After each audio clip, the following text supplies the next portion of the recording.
നമസ്കാരം. റാഫ്റ്റോ ഫുട്ബോളിലേക്ക് അവർക്കും സ്വാഗതം. ഇന്നലെ പ്രീമിയർ ലീഗിൽ ഒരു പിടി മത്സരങ്ങൾ നടന്ന ദിവസമാണ്.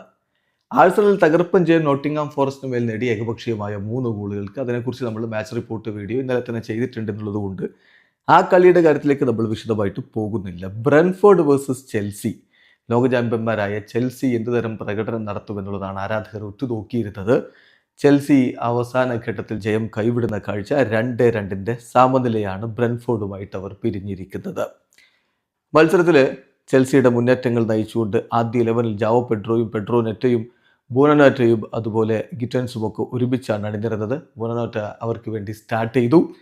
ഏതായാലും കളിയുടെ 35-ാമത്തെ മിനിറ്റിൽ ബ്രെൻഫോർഡാണ് ലീഡ് എടുത്തത്. ഇടവേള സമയത്ത് അവർ ഏകപക്ഷീയമായിരുന്നു മുന്നിലായിരുന്നു. രണ്ടാം പകുതിയിൽ പാൽമറിലൂടെ 61-ാമത്തെ മിനിറ്റിൽ ആ ഗോൾ മടക്കിയടിച്ച ചെൽസി 85-ാമത്തെ മിനിറ്റിൽ കൈസേഡയിലൂടെ ലീഡും പിടിച്ചതാണ്. പക്ഷേ കളിയുടെ അവസാന ഘട്ടത്തിൽ കഴ്വാലോ നേടിയ ഗോളിന് ബ്രെൻഫോർഡ് സമനില പിടിച്ചു.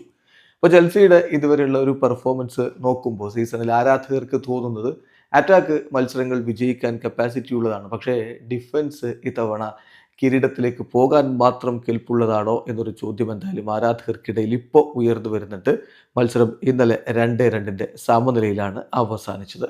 അതേസമയം മറ്റൊരു മത്സരത്തിൽ മികച്ചൊരു വിജയം തന്നെ ടോട്ടൻഹാം ഹോട്ട്സ്പർ വെസ്റ്റ് ഹാമിനെതിരെ നേടിയിരിക്കുന്നു. ഏകപക്ഷീയമായ 3 ഗോളുകളുടെ വിജയമായിരുന്നു. അവർക്ക് വേണ്ടി സാറും ബഗ്ബലും വാൻഡിവനുമാണ് ഗോളുകൾ കണ്ടെത്തിയത്. എന്തായാലും തകർപ്പൻ ജയം, ഏകപക്ഷീയമായ 3 ഗോളുകളുടെ വിജയം അവർ നേടി. ന്യൂകാസിൽ യുണൈറ്റഡ് ഏകപക്ഷീയമായ ഒറ്റ ഗോളിൻ്റെ വിജയമാണ് ഇന്നലെ വോൾസിനെതിരെ നേടിയത്. കളിയുടെ 29-ാമത്തെ മിനിറ്റിൽ വോൾട്ട് മെയ്ഡ് നേടിയ ഗോളിനാണ് അവർ വിജയിച്ച് കയറിയത്. അതേസമയം ഇന്നലെ മറ്റൊരു മത്സരത്തിൽ ഗോൾ രഹിത സമനിലയിലാണ് എവേർട്ടനും ആസ്റ്റൺ വില്ലയും തമ്മിൽ പിരിഞ്ഞത്. ക്രിസ്റ്റൽ പാലസും സണ്ടർലൻഡും ഗോൾ രഹിതമായിട്ട് പിരിഞ്ഞു. ഫുള്ളാം ഏകപക്ഷീയമായ ഒരു ഗോളിന് ലീഡ്സ് യുണൈറ്റഡിന് പരാജയപ്പെടുത്തുകയും ചെയ്തു. വീഡിയോ അവസാനിക്കുന്ന ഫുട്ബോൾ ലോകത്തെ കൂടുതൽ വിശേഷങ്ങളുമായി റാഫ്റ്റോക്സ് എത്താം.